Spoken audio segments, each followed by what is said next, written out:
với na hiền kan local thale maya ai in chung ai tam ma tu ripona nisanoya thunapo chang kim lovin kan oma unit tin atangin thatho takin phur takin in locala kan hatrul te kan kalsan ani kan unit te kan block ruai tu te kan frontal te in thok rim in taima tia riata in zawa ya chunga lom thu kan soya ten LIBL headquarters ai o minen kol tu kan GS pu sang nu na le anau te ho thei to chuin LIBL ruling bill ani ngai theina turin ma an la renga an chunga lom thu ka soi boka ten kan candidate le ama troyom tu te an ha le an taima le ani ti report te kan lo donga in zawai chunga lom thu ka soi tak meu ani hey nikum mars thakhan engineer mane tenen hian khwa zong zong ti thei deu thoi ganon phang chuak to a Pulen be ka hian kalphung thar chungchang hi ka voi som pakhat soina turani to a voi ni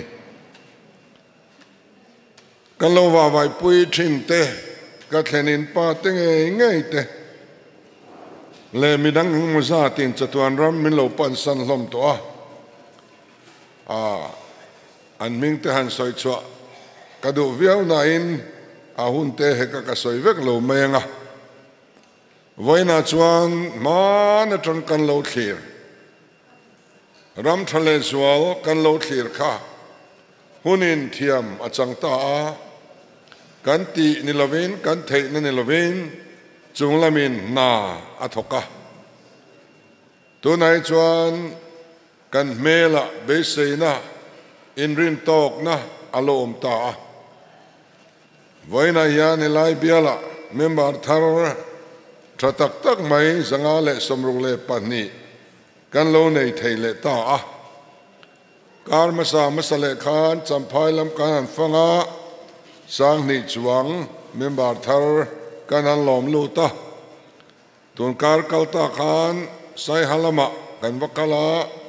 sang ni le somriat le pali kan valom lu le a ei kar thar Thotran ni ania elaya member zanga le somruk le pani kanan nei bel le ngal de mai don ani heng zong song he party ya thok to te zong song in thorim na le in thanem ngai na ra ani ti kan ria ten min non troi om to te zong song he wai sen taka dik le thazok ni an riat chu Paul ronzom tu te chu an ni a then te chuan an don tur te chanin he Paul a hian an ron lut ani in lu kan tia in zom kan tia ten voina ke mani ang tho kan ri ruang pu amaro chu sem policy awanga MNF korla hak ngai ri te engemaw za tin min thlir rengani ti kan theboka tuna tangare lote a hian an mani phuar tu hrui hi sa chain om to dona chumi huna chuan lungrual takin he party mi zong zong ta na kandin mi pui movement party a hian in ron telve thei hun tur kan lo thlir reng ani ZPM hian ko than sang te trong sang mang te nam sang mang te Mizoram kanom veni sa khuwa te poi nang lovani chung zong song chu zorama India khwale tui om zong song te ahwa veka kan zawai ta na kandin ania chuwang chuan achi le anam ang zong te ako thanang zong te thleng po hian ahuap zo thayang pera om hi kantum ania chút tiếng anh vang chuan kan zawai ta ni ti hi hre thar le ilangin voina kalphung thar min din pui tu tur ral min do pui tu tur rinom taka e policy min tun din pui tu tur min petu pathian chunga lom thu kan soya eng mi thar zanga le somruk le pani te hi lom takin kan lom lut ani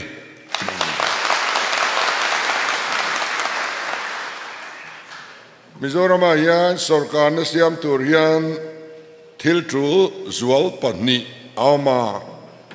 pakhat na chuan sarkar turarin party ni angai ni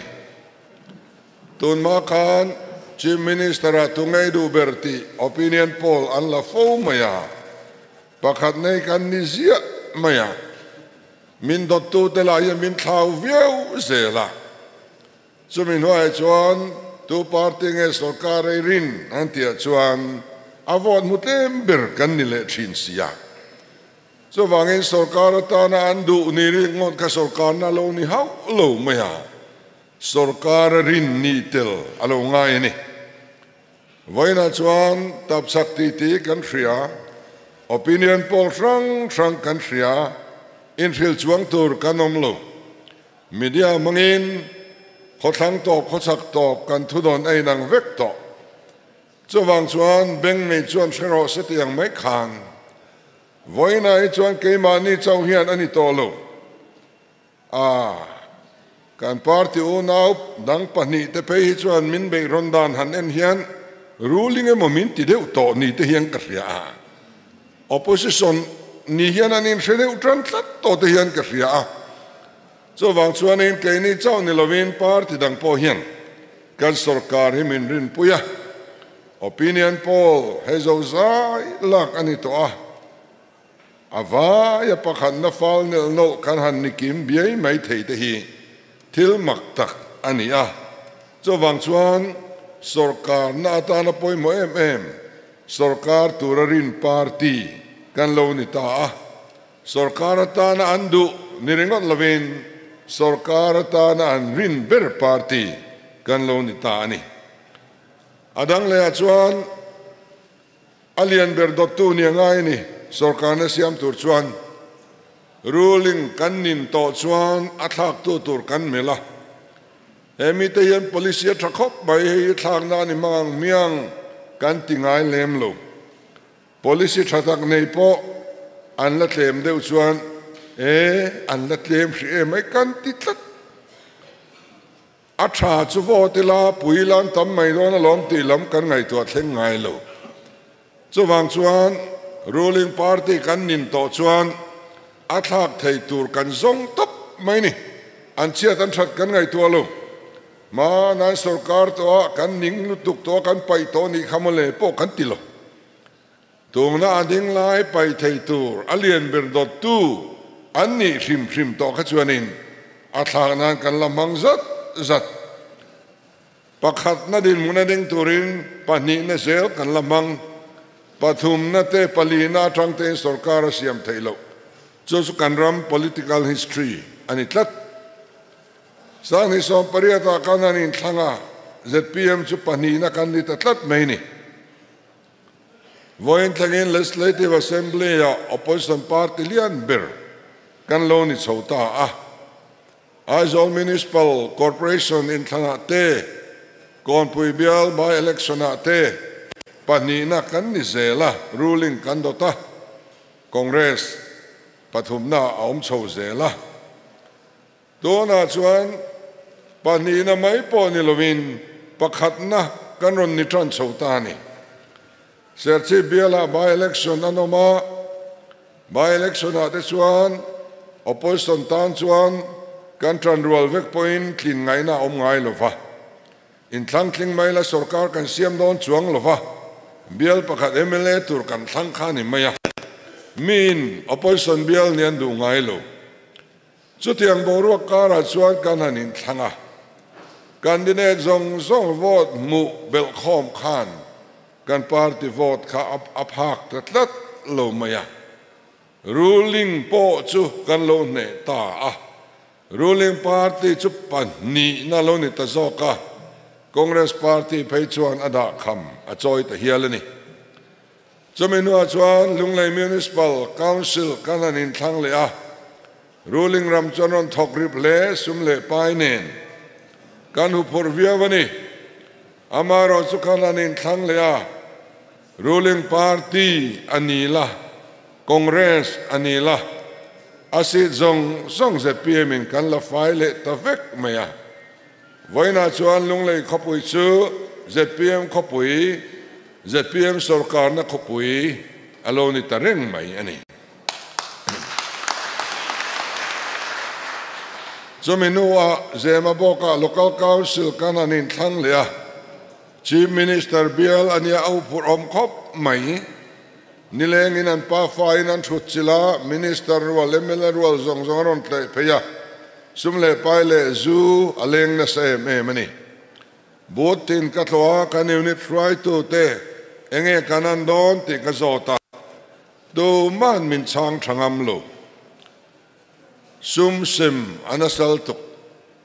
zomalama chuan an sumin pelai te hi tha kan la video ten kan la chonolama chuan kan la pe to lo aruk point an ti to lo an tiani hetiang khop mai sum leng kara hian kan din muntur kan soi chiang ngam lo sum hian na tho dan tur soi ahara chuwang chuanin kan chak don le don lo hi kan soi thei lo ani ber mai ti kha but zong zonga kan ho tu tamin chan dan ani chu boruang noya chuan result an puanga MNF anila Congress anila si zong song ZPM in kan la le mai ni chomenua chuan local council te village council te kanin thang nil chowa ta hian nena kan chang chhonual ta zel ani hei mani loka khan luang muala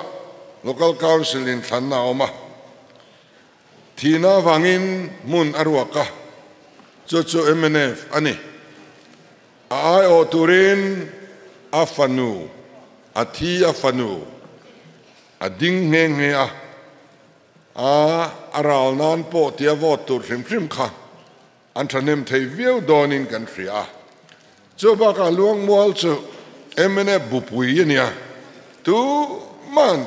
MNF kan la ne ngai lo luang muala tin kan candidate ka lo chak po ni selangin kan sarkar phachuang lo MNF sarkar na ni tho dol ani upur tak chungin kan hanin kan han ding ve ngot maya ti chuanin sumle pai ta kan nei lo em chungin vote anan chiara vote thanem tok takin kan nele tlat mai ni kan candidate than thin thar kha luang mol le happy helen khan ding te se le lom ome luang mol te by election ka han chak tlat mai te chu mene vo an be hi dong tlok mai ni an por mai tlai theng khanin ma sengin an zui ta khop mai rizalan an puan chau kha chuan an ni po khan mak an tia ke ni poin mak kan ti thowani chowang chuan politic har na hi a thleng me ka don ma in block conference ani mo public meeting ani mo mechia an mel mutur aum ngai mangluvani aum point lem te ni chin voini wa chuan kan zonu te in mel thanem to tak kan muwa kal ko nga po zonu lip chuan na motor te kan hun tlan pel chewa ava makta em ve o nu ho an harani nungu te hi chung korit phurtu ber in nia ramro rel na thallo chuan ariru ha ber te ni voina hian kan rama nu ho ram siam thatura anun pen chuak ta hi khoten maya kalila khote takte a po hianin zo nu ho hian mi zo in che te hianin min lo welcome thei deu vek zelani chu chuani adang lam ta em mani tun trum kanin thlang tur hi ten thalai mel kan mutam ngai lo voina chuan thalai rual a tuna pe chuanin thalai ni sia ZPM ni lo chu a enge fashion nak lekin a kaltoa chu wang chuanin thalai hi chu anu le pa te pol dang po ni seng Mizoram po na le khasirte India ram po na omte sipaya tangte engo reng hi atlang pui thuin ZPM rilrupu ani de vekta ani heng zong hi tuna yan kan ti thei ni lovin pathia min tho na kan poutur ani lova pathian ne na lom thu kan soyanga tichuan sarkar tumin theito kan chwa sun zom zel tur ani ola chutiang din muna kan lo din ta ka chuan ZPM hilo sarkar ta sila enge kan vote chuang chu kan riat apoi mo a kan policy zong kan soiman don lo voi nu na hian amai ro chu kan constitution bu kan keu chuan ZPM atlang pui apoi mo zual aziaka athil tu masak ber angai poi mo masak ber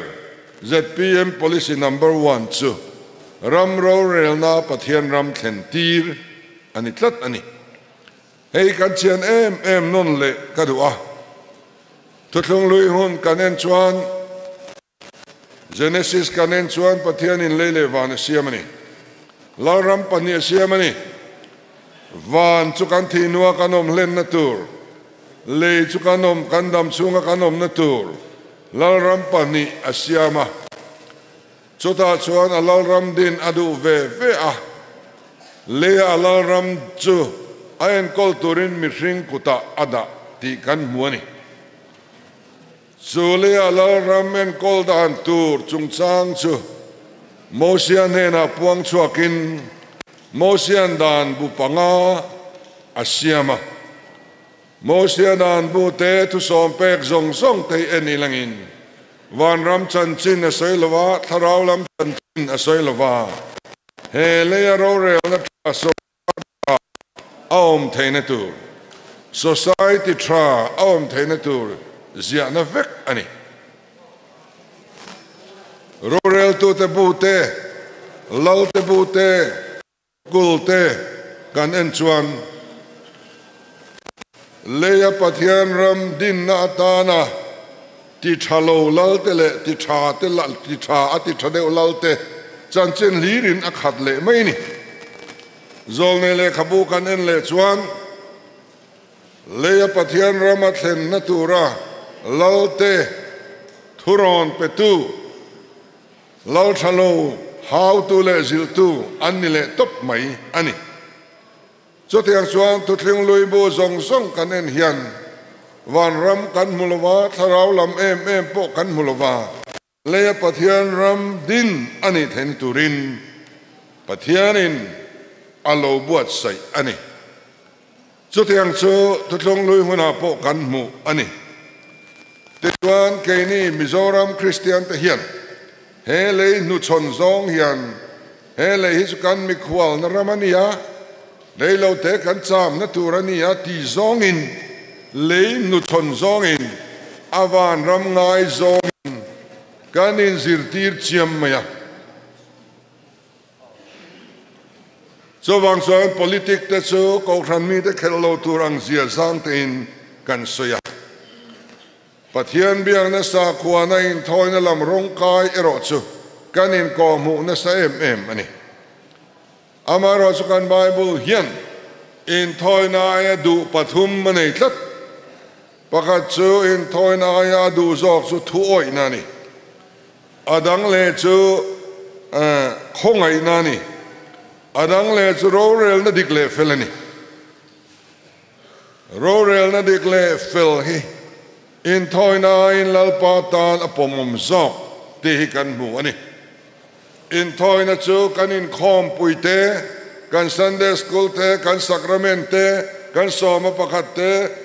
kan trong trai te sa khuwa nei na ken thil zong zong in thoi na chu ani mai ni tu thlung lui huna in thoi na chu pa nga in an kalpui renga Jerusalem temple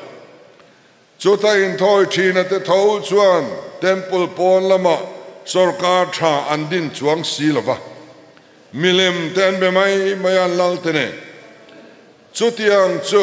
pathianin apom zong ani lova Isaiah te amosa te le zol nei dang an lo out chuaka rorel na tha nei lo chunga in thoi nei ka pom lo watiani sarkar tha siam thei chuang si lova in thoi na le sa khona lam run thak taka kalpui vak vak ringot hi hei kalom lo chu wangin in thoi na kapom lo in khompui kapom lo in kut ta kapom lo in ruat chop kut ta kapom lo in zai pol ta po kapom lo kalaka iting tang beng chengina boro tuar kaning to trong trai ma la ka chang to long chu thil pek mai tu ron la to su te ni chumi zo chuan enge ti tu rati rorel na dik khilui pui angin valuan ti ro rorel na fel zongola ne chia na tua tu tran pui ula panei lo tu rorel sakola mei tha ti soi pui ro chu vati phot ro rorel na tha in ne nga in thoi na po ka pomang ti na thluk ani rorel na tha nei thei chuang si lo sa khwana pong lak run thak vak ri ngot kha pathian hian apom lova chuai chuan dik tak le fel tak rorel lalpa ta na pomom zok ti hi kan mu ani ti chuan thutlung thara po ama pathian fapa nge chuleya lo chukin leya aram din turin alo kala ni china kan pastorin hun sera min thil to a sermon masaber Nazareth manifesto anti chuan riang vai te ti du da tuarte saltang te ron tin zon chat mai ni van ram lam khang aron soi lem lo trong trai nan tura zir tir poin vana antiang khian le ati ni rose leya iram thleng turin iram lo thleng ro sa ti in dil ro tu na heta yan pathian ram lo thleng ro sa ti ro ti in min zir tir le mai ani cho van suan la le so hian he kovela local hian pathian ram le din turin na aron thok ti chiang takin kan mu a korin le khathon ha chuan thon khat bung ruk chang li le lin thar khai nen chuan pola chuan te hian ati ani dam chung ko sak tu ngai to turin nein ko thana enga ma ngai lo te in rel tir do nemni awaza thak om ve atingat ani dam chung ko sak tu min rel sak tu te tu tengeni kan VC te kan corporator te kan MLA te kan minister ho te hian ni chung ko thana enga mangai lo te ti tura in ruat donem ni awaza thok awm ve polan ati heng ram ro rel tu te ko than mitra an ni turani atiani chu ko than tin hian dan chu om dan zo kim zong hi politika in withdraw vectorin tita ila dan po na om zong yan VC atanga chief minister thleng yan chelta sila kan ram che zia tur kan ngai tuem so wangin chu tiang chuan e wangin kan ko than hian le pathian ram din turian na satakin ma ala a social front te dina mangai na in te dina women center te adina endowment fund te siama in tlanta nei theina turin MPF te alo dinga prison ministry te dinga set free ministry te adinga te chuan to chat group na kan to changa duam lom na tur tein fund te kan tholoma kan dam lo kan om na tur dam do in te nang le ke tholomin kan dina dam lo tam tak bil pe thelo anom renga chu chu nang le ke ya tholom mangin kan ru sak thin zirna lama te po college thin tuna chuan ko thanin adin to a in khompui liana agenda tam tak alo lu ta a he ke ni ko than sinota te phei chuan sinota meu sinot hian thlai thal le na zongro seti kan pastoni azong torin mithiam pathum an ruat nge nge a chung mi te chuan so thing market an zuk zong nge nge a chung zenga pa chu tu na kan valu pa council kan secretary professor thang chung nunga hiani khati laya so thing thal na omlung ne kan thrial lai khan ko than ai o te chuan so thing market a that zia thu Elaya sundar aliana aleina aya alet engamoza ta sanga ai zola po mizoram po leingam ani thu ko thanin minron fil ani kha ko than hian tui khuap ro sati te po kan pastoni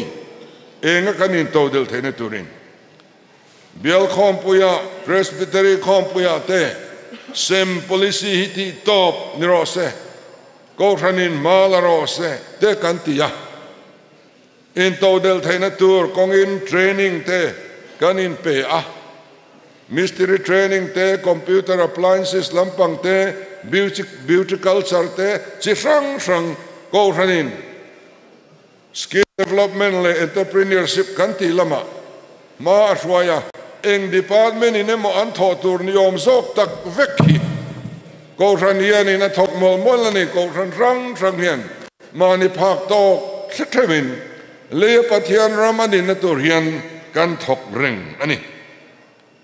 hei kan lo thian mayang ti ka lau em ani dona yan MPF te om lo ta seng kanin thlan ni athok ngotan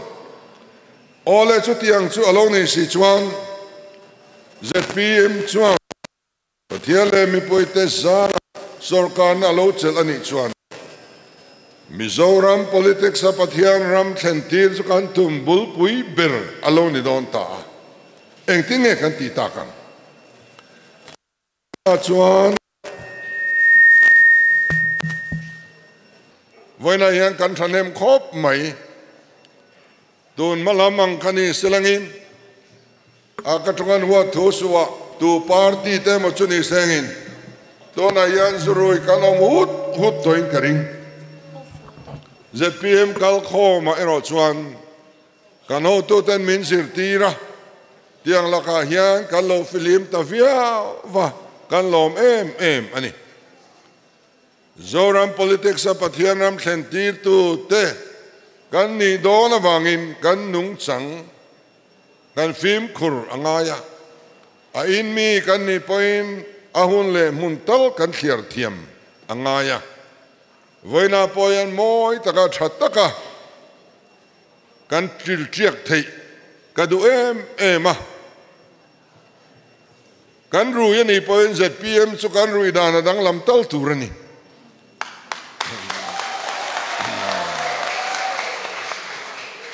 ton malama kalpung lui politika partical khom zinga hian ko thana thalai ruai tu te telvereng na chini thallo mitam takin politik an mu kholo pha an tel do lo pha na kha ani thin to na chuan hei kan in zirtir se la kan nung chang amoi te em hi kalom tak zeta hei hi kan kalpui se lang zuin le in lawa thu kan nei pui mia lo chuwa in su po kan ti than pa lo ne kan thu lo in zalen na ni ahun le amun ero chu ikhiar thiamangu kan tiani so wangin kan hu ho nun te hian pathian ram hoi sela leya politics a pathian ram din tu tur te ni om rengin chu kan ti tur masaber ani phot ani adon le chuan India rama central rural tu khu Hindu pachal Christian te nek chep du tu ani chung chuan an thu nuai om kan nia helai mizoram zim te a pathian ram lo din tum kha har sanatam tak min siam sak theini so wangin NDA alo sarkar nuwa til sang kan mua Christian te conceptual tuala minority te conceptual tuala ni ti country Trump khat dang NDA sarkar le vai sengin India rama yanin independent Israel le mangu kan ne lo nge lam ne lovin tiang khrim kan ti mai du na khop thil hi atheng mai o mango ka ti ni chuti laya kan tual tro party tenge kan emene unauten NDA hi voin thenga anzom tlat hian Mizoram politics a pathian ram thlen nahi adal lian lutuk kan ngu mayang ti kalau katlat ani Central BJP chu Hindu anya lo BJP mai ro se khuta nom anti tur rengalom Mizoram BJP po katongan huat thuswa engma thaman ni lo an nok sak tham lo actual tro party ber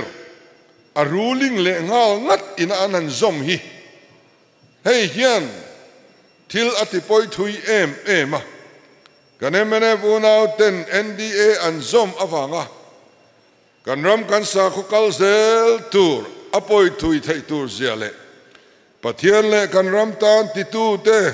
ti om lo top mai an ti tlat reng mai hi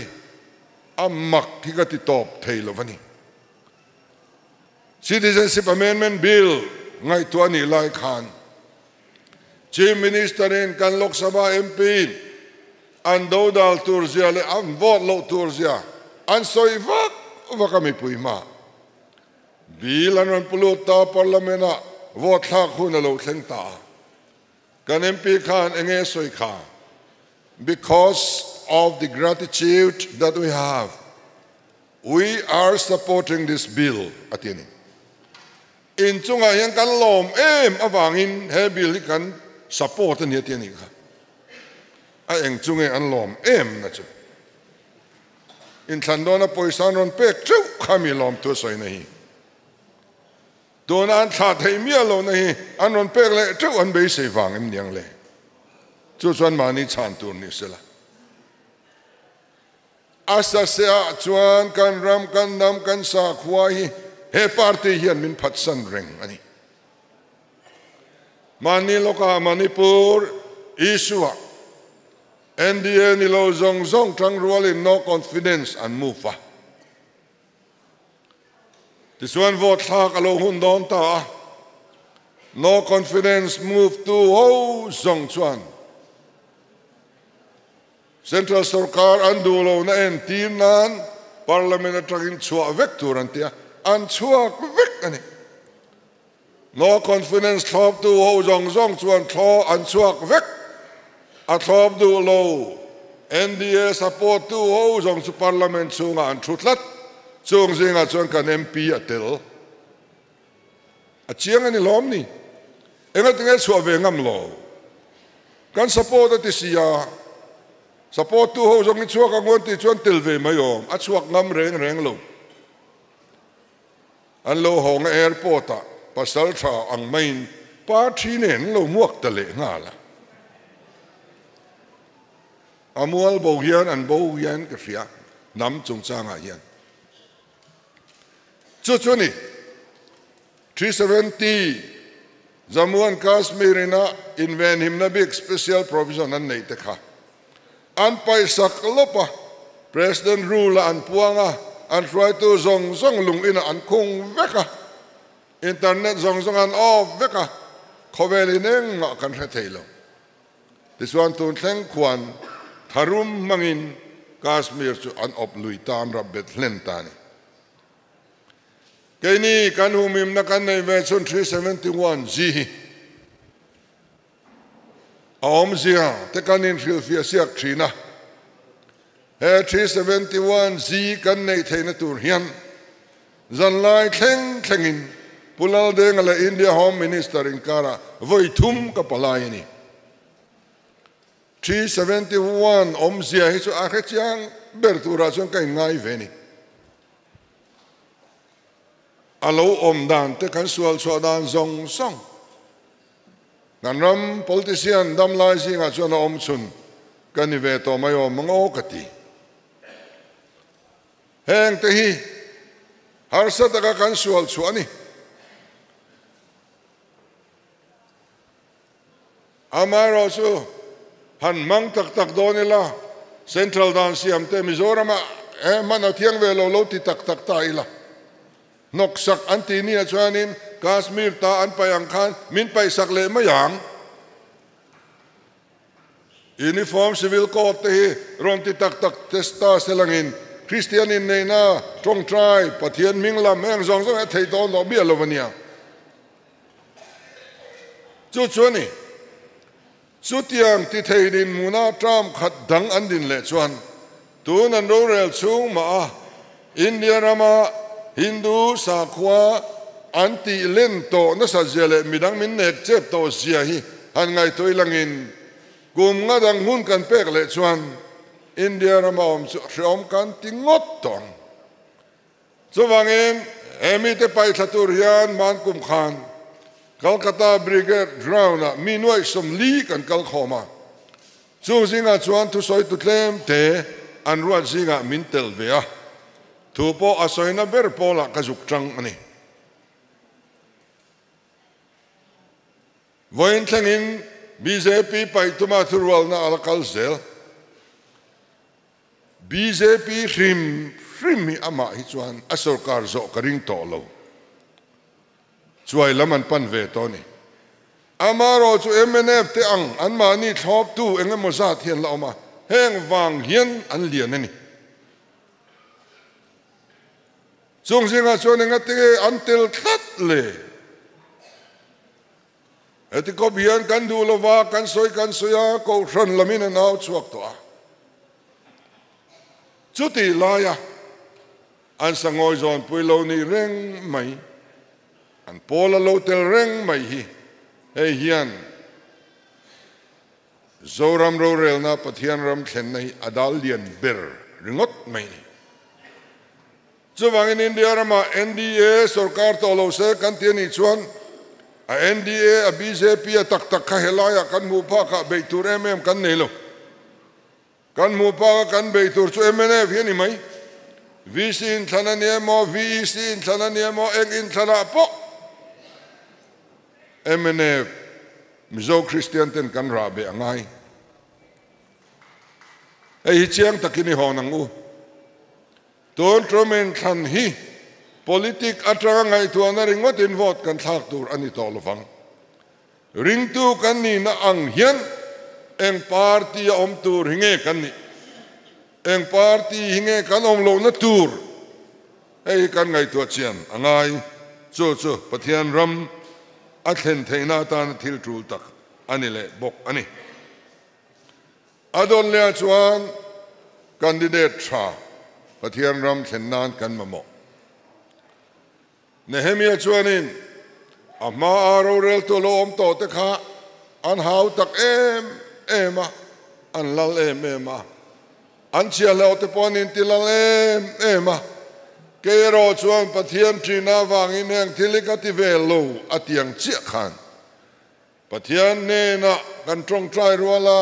chol kar tin ninga ni piangin candidate tha kan dila voina hian pekin kan omani kan candidate te hi politik tui nu la dai ve ngai lo ram luizia in la bual at ve ngai lo tu man kong po an la zo khum ve lo zirtir thai kai hruai thai pathian le mi pui ma a ka eru lawang tia in tiam ngam tha candidate tan pathian in min pe ni alo mo em ani yi voina po chung zinga mi thatak mai chu hei candidate tan pathianin min pek te zinga mi kan ne ya zamte chu in ria anga in re chiang tual lang ngai na tual lang mi tha tu ma poi soi ngai lo mi re thei mangai em chung kwa an ni tiang hian tlo ngai voina en kan ram siam thaturin mi zong kan pian thar vek po hi trul lem lo thei po thei lovang ruling MLA minister zong hi corrupt lo seng Mizoram rural na in Pathian ram atleng mai don har salo chumi turatan chuan candidate tha kan nei te hi apoimo ani tin hey engineer man ne entry a elibial manga tu mitam takina income ngai in thian tha anni tun ma tang to in puzam te chau hian in bial en kol lawang ani po in mang an en kim in thlen theina tur ani a thei top hebial tan hian achopui pereng don chu ti kha in fiat kadu boka den kano to ten Delhi Chief Minister ang Kwan kan Chief Minister chuan Works Department achang velovang Works Portfolio achang velovang antia ZNP atanga tun matranga kan polisia kan lo ne ngar kan chomtak zel ania so wangin Chief Minister kha Department lian pui en kola sum tam tak om na tek hoya a file tam tak ne na buai taka omreng tur Chief Minister kan nei ve don lo Chief Minister anaute a minister le MLA te en kola pui thei tur kan nei ani so tiang chuani nona wangin helai bial po hi puzam te hi in lo than thin chuan kei po hi in MLA pani na nga min ngai thiang thei top karon chua puyang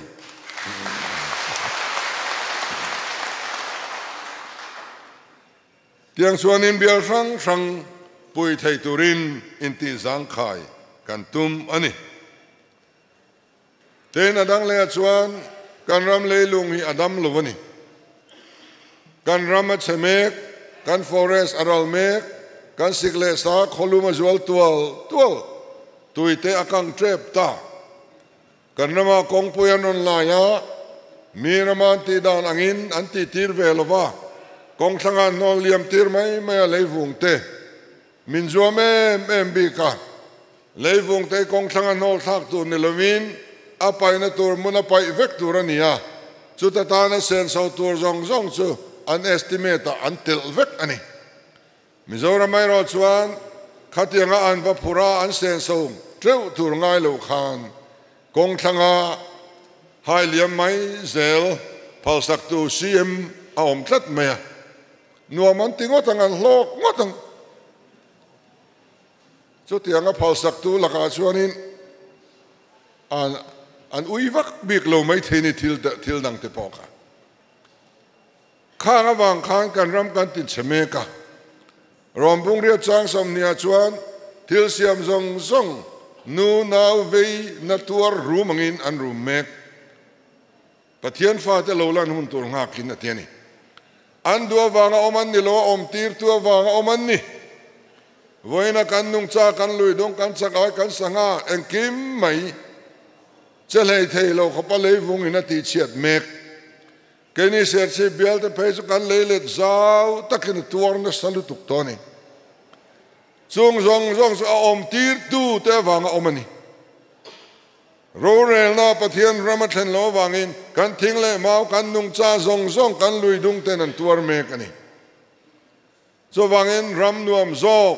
thataka kan nung cha le thingle mau te kan hum haladua taka pathianin ram min pe kan nei chun kan on kol then tur hian ram leilunga po pathian ram athen angaya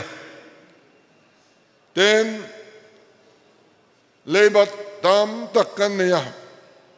kan lo sarkar chuan leiba kan somnem don lutuk ani kan leibat zat hi chiang de lekin kan soyanga tuna MNF lo sarkar hian sarkar masa Congress sarkar leibat vaibel se sang sari zathum som panga achom ani Congress sarkar po khan sumapu treva an pu ang zong kha an sum ne ang zong kha an sarkar top rol khan an mang zo vek ngai lo tu sarkar main balance engam mazat an nei vek zela maros an balance zong po kha an pu rul le ngai vek ani tho ani so wang chuan Congress atanga MNF in Labour achomi aturu lutuka tuna hian MNF ina an sarkar chunga anron bat bel hi July tha chengchia kan nia vaibel se sanga zaruk som sari paruk MNF hian abat bel vele ta tichuan kumin budget session kan han nei khan kan Labour nei za tura kan pass tak akhachu vaibel se sing khat sang ni zakwa som ko pakhat aloni tani hemi kan soi kher du na chu voina yang Congress unau te hianin kaini chu sumen kol thiam kan nia an tiani finance thiam kan nia chu tiang khatiang an tia vote zon nan tak an manga ma sengin tun din muna chuan Trump khat raurawa tun MNF sarkar a hian lei am batam zok amaro chu MNF Trump ala top lo dewa enge mozat an puk bel le treu to ti kan thria kum han top chia selangin atu zok nge banem zok don kan thiang chu tunai ro chuan ala hriat chia lo ani eng poni seng MNF sarkar atranga an chom leibat khachu telo sengin tuna hian kan leibat hi vaibel se sanga borvel lectur ania Congress leibat an chom nen vaibel se sing chuanga akai ta ni hei hi ero chu kan hriat chian kadu chu kan MLA Dr. Vanlal Thana zona an channa ziakin chiang takin mu thein a oma a copy du chuan ka kol reng heng he ni tuna hian te chuan leimat chungchang kan soidan hi nang talawani mi pakhatin cheng nuai sanga ania nuai sanga leiba nei bokani nuai sanga nia nuai sanga leiba nia chumi omzia chu apoi sanei za ta tranga abat za chu za zela som anitani mi pakhatin nuai zanga chawane ya nuai som nga chau ba anei ve thung ta ka thian pa chuan nuai zanga aba kai chuan nuai som nga chau ka ba ka ba thlem zo kani ati mai thei ma se apoi sanei pumpuya kha zanga ania wangin zanga atranga somnga abat chuan zazela te chuan zazela som ani tho cheng somnga ba le cheng zanga ba kha an hausang na tranga te chuan an le bazat chu zazela som ve ve ni ein zat lat India sarkar in khovelin leiba ate dan chu chuni kan hausakna kan GSDP atangin engzange kan leiba ti za zela ti min chu saka chu akum zone in India ma leiba ber kan ni to ani chu to na kan sarkar ho tu ta hian za zel zong yan soidu mia lova ke ni chuan hetizat kan ba guzaratin hetizat an ba antia Mr. Lian an bat po tam an bat lo po tam zo ka an kok ta thina kha kha chiar kop diklo mi puibum na ni ya how sung ya po kan chief minister i voi thum hei chu ching to su mi puibum na ni heti zong yan soi lui tral to su tin ka ti to asim du reng lo mani ati lui le tat zela chiar kop diklo ni heng ta hi so wang chuan kan bat tam le tam lo chut na chu poisa kan nei zal atam le tam lo kha nei ngatani poisa cheng za kan ya cheng somnga ka bat chuan za zela somnga ka badai thoni chu chuni mai khatiang kha GSDP atanga zelate ani kha kan soidu ti chuan zong zong lo thlen na chan enge kan ti chuan corruption wang ani kan rama hian corruption aluar awangin pathian ram atleng theilo so wang chuan corruption tire tu chuan enge kan tiang kan ti chuan ei valu pa council ta kan neya pol dang reng in an nei velo kan nei ni anni hi referee ham tu ran ni kan MLA kan minister te khai lo ti tu tur min veng tu tur an nia party dang in etiang an nei du mi lo nok sak anti an nei don uk thina rei an nei pe lo reng kai ni ro chuan kan valu pa te hi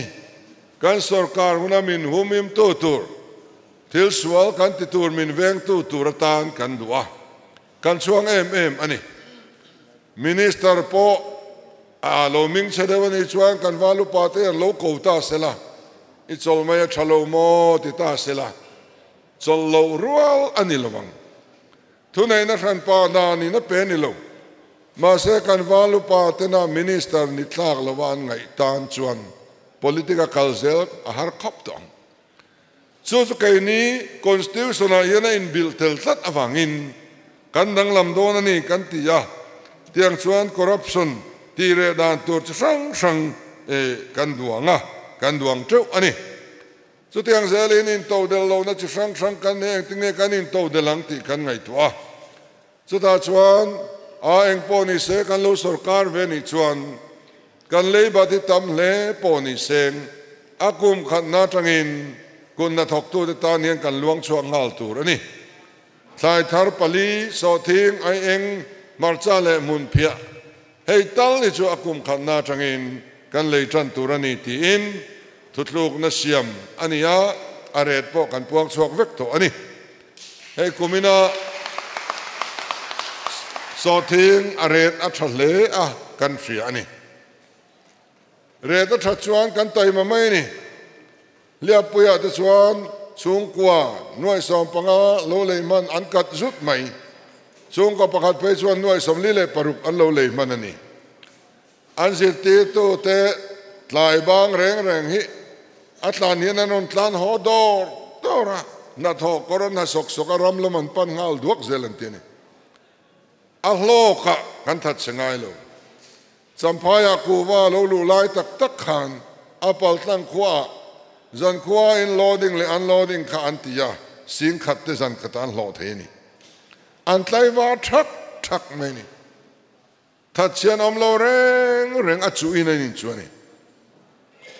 khulai mual khoi malai a khwan nuai sang khat a in phuma fit som panga thuk lai ngai ni ti kha hreta ila a om na lai hreta ilangin lai pe lo hi tu ba kanom karing lo thian de bo kan pun phaling karing lo an hriat lo wa zana torchlight enga kan lai du mai mel tiro chu chuani a hloka kan that sengai lo sem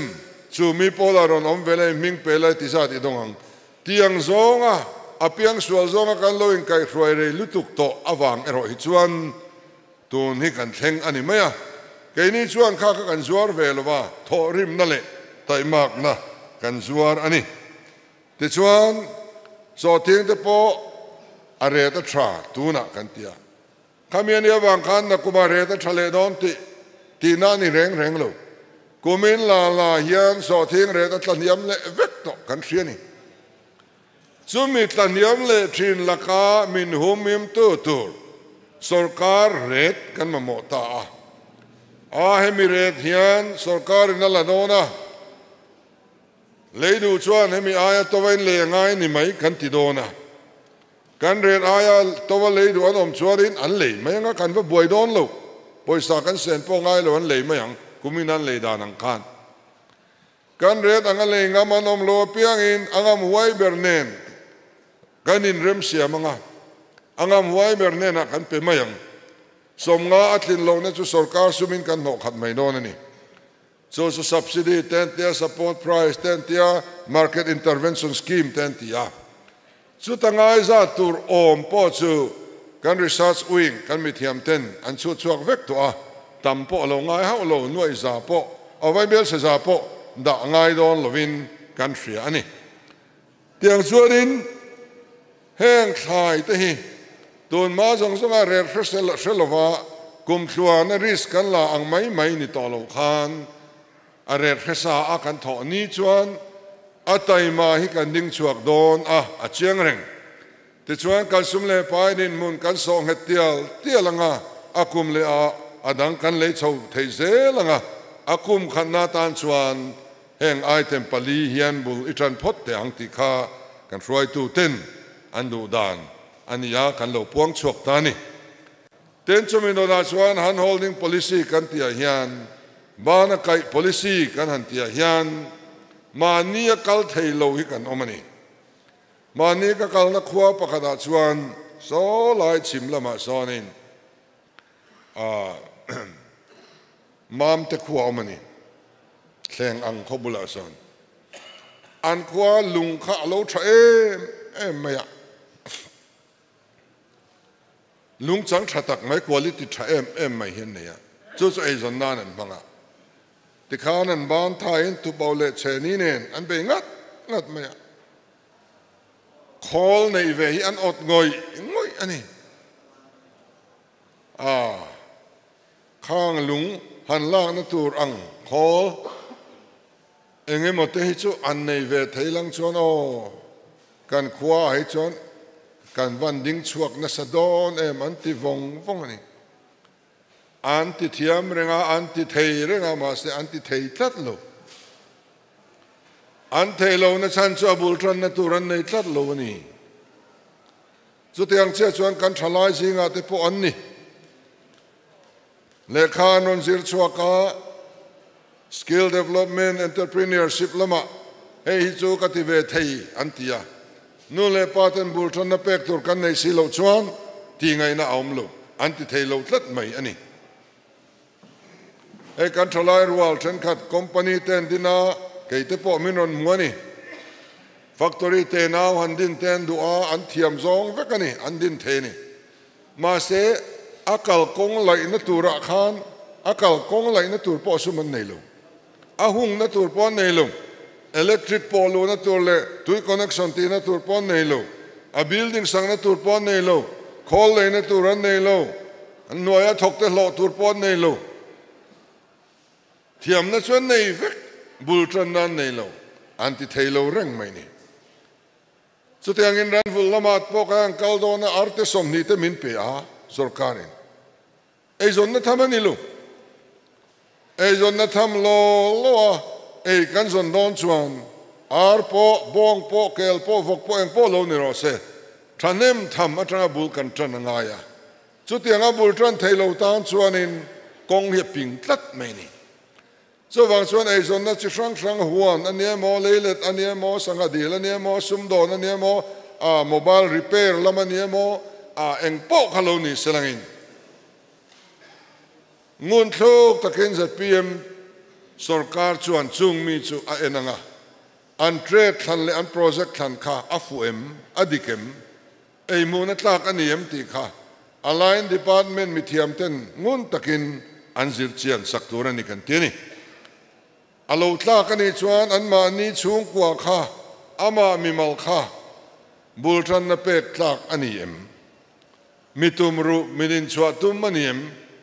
thildanga atlak rol mai donem ti khan en lenga dong tlak ngai te kha kan ti tran don ani ZPM aniem MNE aniem ti lam kha kan ngai to ve don lo party sarkar ani lo mi pui sarkar ni kan din tur hi khotina akum khatna chuanin mi tam tak po kan thlang lovang ding chuak tlak nge ka kanon mal fak don ani chumi ta ding chuak lai chu kan mu photang kan otang ti ve kan duang akum le ayatam kum nga chung chuan din chua tum mi mal le chung kwa zong hi kan in khai chua vek man kan ring ani ten chumi pialama chuan loan te kan ma modon a project azirin chuta chuan kan ram budget mang mi alvin tuna yan India sarkarin scheme thadeu mai nei lai aneya Ministry of Micro, Small and Medium Enterprise nuaya hian a oma khalon kan la kha nuai zanga thlenga lak thei alon ni ta April tha tang khan chu aski masir khan subsidy an tia za som panga thanga som thum panga an pe ni antinan za somni panga subsidy nei chi kha lo la ta ila nuai za lo la ta ila nuai za kha avaya karul angai lo wani nuai somni panga kha athoning ka nei don ni nuai somni panga kha hemi ministry hian min tum sak don ni karul tura kha chu nuai som sari panga chawani chuwangin a subsidy chin ringot po kha athak lel oma it om tham thin ni chu tiang chu tribal big tan te scheme anon siama thata em maya chu ta committee sang bera chuan kan mizo nu ngei mai pimal somi hi member ani ve nge a tuna helaya congress ticketa tranga candidate anronda hian a interview nge kha video kha youtube pa mutura la omvek a thachang du chuan lo en ro chu mai chu lo nan lo wa beng reng hian rule thailo ne na poisan puk thiang lo reng ani chu wangen anin ala tu ina rule thailo poin karul sakang ti tu quarantor nei hingai veka sarkar na top 10 lo ngai quarantora mi mai tan quarantor tur mu turanom tolova kan thalai te po quarantor muzolovin lon lak chak la thailovin anom treu ani chu quarantine trust fund an nei le ta he ministry bokhian chuan arul thailo te tan quarantor atran sak le ta zelani chung su athat nan ya heng te hi hanti ngal mai thei scheme om sareng ani ti kha kan soidua tin kan sel na le hemi kong thua hian tran lak angai boka dona hian cancer hospital in register hi nitin mi palivel kan oma hospital hian nitin hian mi panivel cancer wangin kan thirenga in lamathi kan tamhle boka chu register ani velo chin chiani velo wa in lamathi le damdo in a thi bel khom hian cancer wang hian nitin mi pali atlem bera pathum chu ruang achuak zia ni hian alanga ten HIV AIDS India nama kan sang lor laka pakhatna kan niya azathak ani ten kan dam reidan po hi Mizo government high school khwan aizo than mo som pakua khwan survey siama ta chuan than lungzong songa mihring an kumzat khan chin chia dam reizong an chu chuaka kumsom ngadam acho rual anni India rami cho rualin kumsom ruk pariat dam kan ni to a khowela dam rei lo pol kan la ni a kan la phak lo hleni khowela hian adam rei lo ber pol te zinga mizo te kan om thri ni in alanga chuta po chuan a thi te hi kumsom thum panga tanga som thum pakoin karan tam bera pawalai chung ko chom tu eizong tu ber antinem tem ema me thai an punga fasha kan pung tem mai ni drugs alwar ema eng te ti tak zeta kan be chuan drugs laka po hianin thui takanin sanchuak thayang ti hi kan ringa ti tak na le ve na thin lung nen sarkar chakna le society chakna ne na drugs te hi han khoi kan tum zinga mi ania kan taksa kan riru le tharau thinga h2 anni k3p le 3kp ringot presbyterian le baptist thalai kumsom chunga thi belkhom hi mipa sangruk zani samruk panian nia mechia zasari somnga pathum ania chumiom ja chu nula pakhat athiin tlangwal pasari zel an thi angani chu tuna kan din mun ania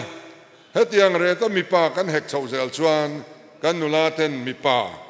mizo pasaltur anlam muzo do don ani chuwang chuan kan ram a hianin pathian ram alo then na turian mama ko tak kan neya chumi sutur chuan voina hian kan local khoma pathian min muwa min en kolamin fruaya voina hian min choi lian ani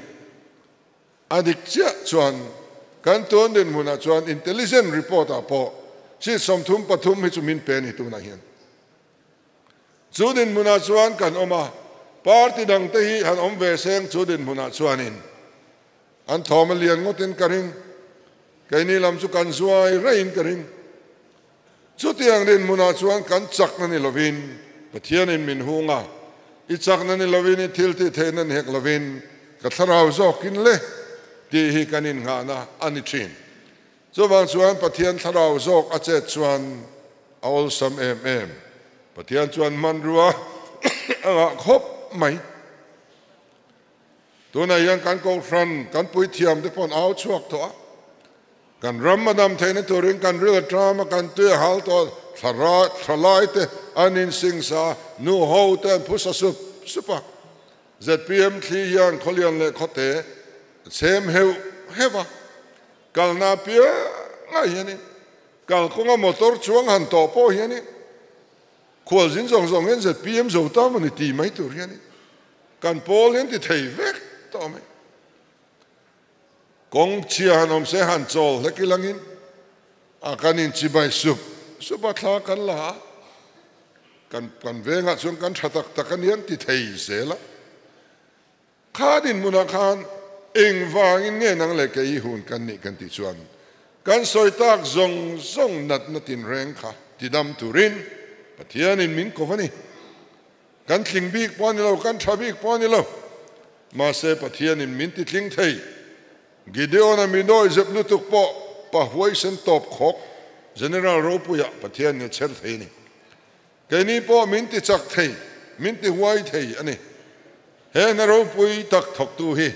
kan ni a chuwang chuan phur takin yom zelang u pathianin min ven zia hi atakin kan tong mol mola covid wang lai te khan covid hi kan soilo reng kan kal kan zin char ka PSO le ka driver nen hianin kan kai lo reng in chi bai pa kha in thalak puinu kha alo vei ring alo man tia dar kan ni khat nu la ka te min on phone a hlom thei lu tuk first contact te kha kan nga lu tuk ma se pathian in min veng risel na tha min pe fur la ya po thal rum la yang main fur te kan thal pal nok hoya ma kan buai ngai lo atak hian pathian ruai ne kan dong mol ani kan party hian an chu tiang khati an ke don chu tiang khatiang an so hi dik ne se mana kan ke dai tong do ni kan thleng lovang amaro chu achunga omsa ZPM te chau ni lo hian la om ve si lo pon la matranga min thlir tu min support tu mi lo trong try sak tu te hianin kan ti swalang te himin lo lau pu em kar khata sang ni rualte congress le mene watran kan lom lu ta an poi ti reng lo neutral hian makan ti reng lo WhatsApp Facebook an post lo reng ZPM atang mi pathum chuak san post nuai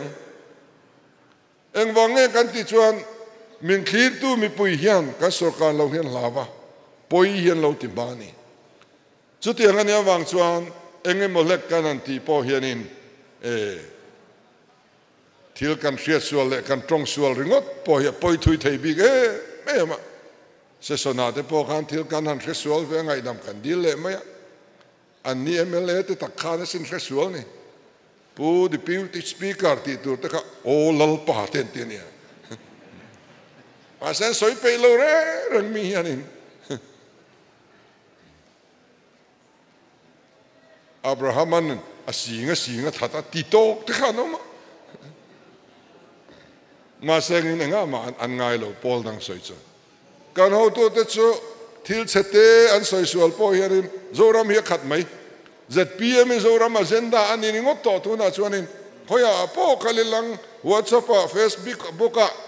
kanin khom point ge kan pela ZPM bok kan soi ko harina po chu chuani to ni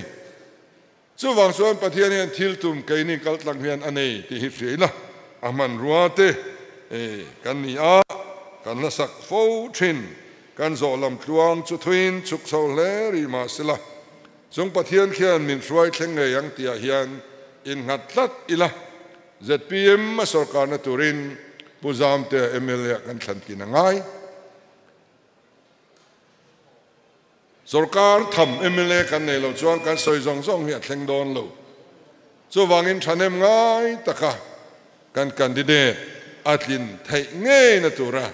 thei top tak meu chu turin kan som chu ni kalome